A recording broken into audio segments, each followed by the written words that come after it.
Hey man, say man, YouTube, what up man? It's your boy Quells G. My name is Markel. I would like to say Kells G. I'm gonna just start saying my shit is Kells G.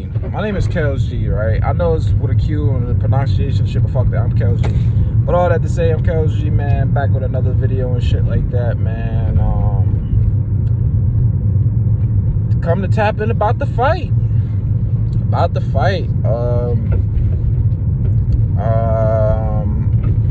The whole card was amazing. I ain't gonna lie. Amber Williams did what he's supposed to do since Carlos Adams wasn't there.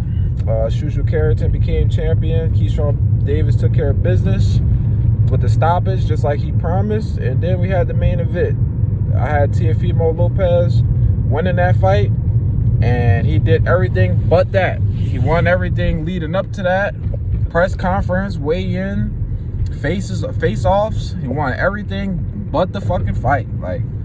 And Teofimo, I said it last night to some of my guys that was watching the fight with me and shit. I said Teofimo, if they was to fight 3 times, I think he would do better.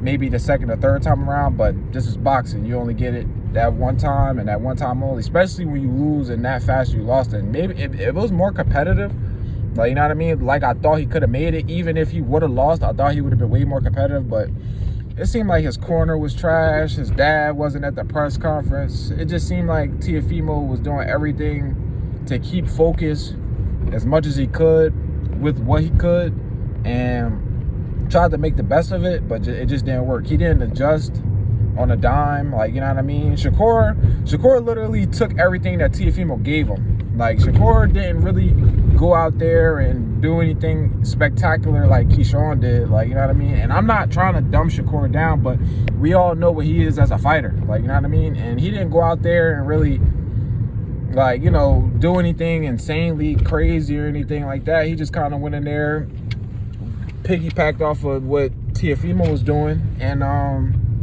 it cost him, like, you know what I'm saying? He ended up being a 4-weight lineal WBO champion, and rightfully so. Like, you know what I mean? You come in the fight and you're not adjusting on a dime. You kind of just in there, not, you know, being who we thought you was. That's the shit that's gonna happen. The hand gonna change, man. The championship hand gonna change. So it's like, I thought it was a good. I think it was a competitive fight, but it wasn't. It was one-sided. Let me just say that. It was a competitive fight, but it was one-sided. And Teofimo, man, this is like, after a defeat like that, it's like, where does he go from here? What does he do? Like, you know what I'm saying? Like, do he stay at 140? It didn't like he really struggled making weight. Did he, you know, go to 147 and fight who? Like, you know what I'm saying? Like, what does Teofimo do at this point, losing to Shakur the way he did? Change corners, like, you know what I'm saying? I don't think his dad was giving him, like, really good instructions. I don't know. He wasn't at the press conference. He kind of made his son like a fool, like, you know? Like, that's the type of shit you can't really appreciate, or the shit you can't look past when you're going into fights. Like, you know what I mean? You see what Brian Norman did his first loss. Like, you know what I mean? Kind of was just, like, rid of his dad. Like, you know what I'm saying? Looked like he worked with Derek James now. A great Hall of Fame trainer soon to be. I don't know, man. I'm not going to really drag this video out too much. I just wanted to talk about it a little bit. Shout out to Xander Zayas. I had a Baz winning that fight as well. He looked impressive doing that. He looks like a very big 154. I don't know how long he's going to be at 154. He could be a 160 pounder very, very soon at the age of 23. Very young, very, you know, muscular. Got a lot of mass on him. He likes like a big 23-year-old boxer, and he's not done growing, and he's now a unified champion at 154. That's amazing. Good for Xander Zayas. Like I said, I had a Baz winning. I thought he could probably edge it out, but another thing, he didn't adjust. Kind of just looked the same, chasing them all night long, and, you know, you suffer the consequences. You don't adjust in the fight. Yeah. With that being said, can't wait to see what's next for Shakur. Can't wait to see what's next for Teofimo. 154 look like it's cooking right on up. Shout out to Josh Kelly beating Bakram.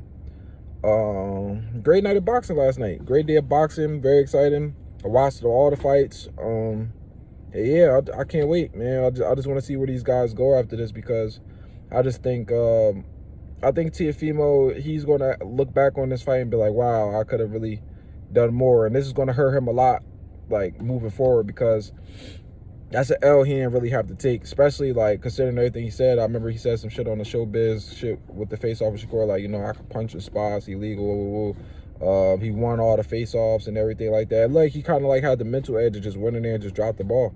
You know what I mean? Maybe it could have been some shit that was going on outside of the ring. Maybe the crowd got to him. That was the biggest fight he's probably ever been in, next to Lomachenko or whatever.